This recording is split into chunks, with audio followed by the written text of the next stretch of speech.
Nagmeeting ang mga body organs kung sino dapat ang in charge sa katawan. Sabi ng utak, ako dapat ang maging in charge. Ako ang may control sa buong katawan natin, kaya dapat ako ang masunod. Sumagot yung lungs, ako dapat ang maging in charge. Ako ang nagbibigay ng oxygen sa katawan at ang dahilan kung bakit kayo buhay. Sumagot din yung tiyan.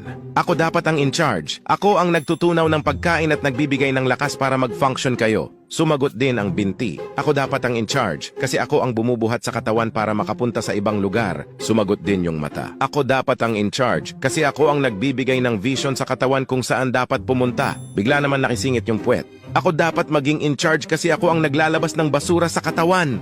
Lahat ng body parts ay nagtawanan at ininsulto ang sinabi ng puwet. Kaya nagtampo ito at hindi nag-function. Makalipas ang ilang araw ay nagkaroon ng utak ng sobrang sakit na headache.